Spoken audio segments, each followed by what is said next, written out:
29 years of patches and whatnot, I'm going to need a bigger box.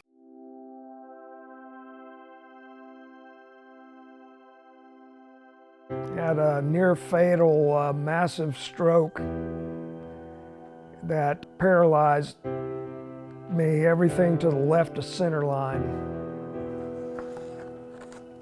Me and some guys at the 48th at Langley from my office at Vance when I was squadron commander. From 2 years as an air liaison officer with the 24th Infantry Division. It's hard to describe. It's some of it exhilarating, some of it's just plain scary. I had no intentions of going anywhere. It was just too fun, and still hard to believe that I was able to do that for 29 years, 25 years, the flying part.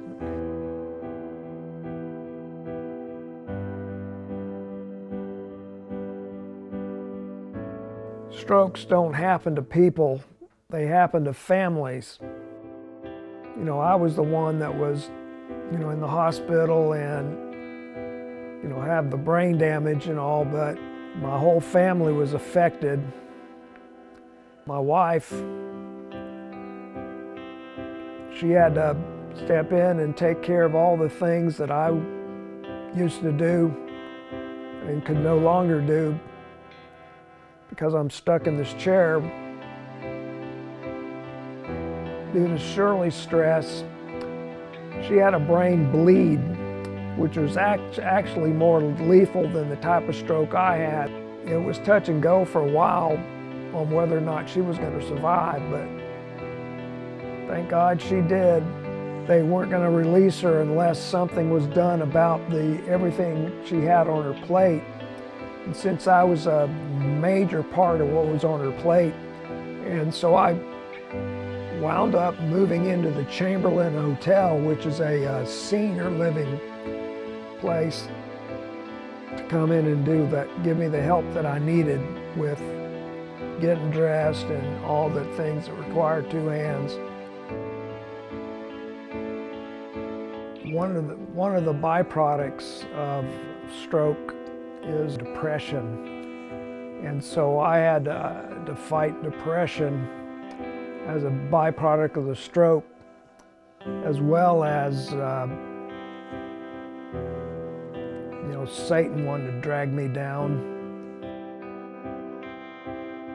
When I was in that assisted living facility, I got hooked on the TBN programming.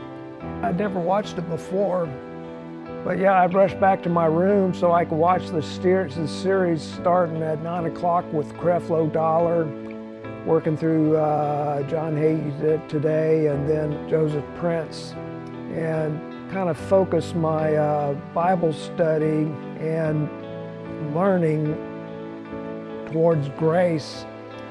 And so I'm a big advocate of grace. And in fact, that's my book, because I wrote it from the grace perspective. It's named Glimpses of God's Grace, the extraordinary life of an ordinary guy.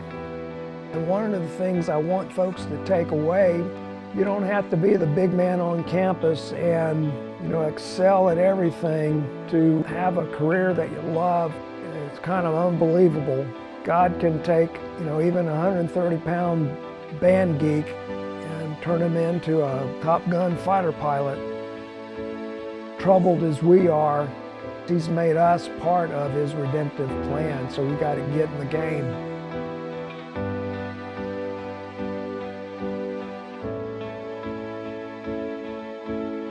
With God, nothing's impossible.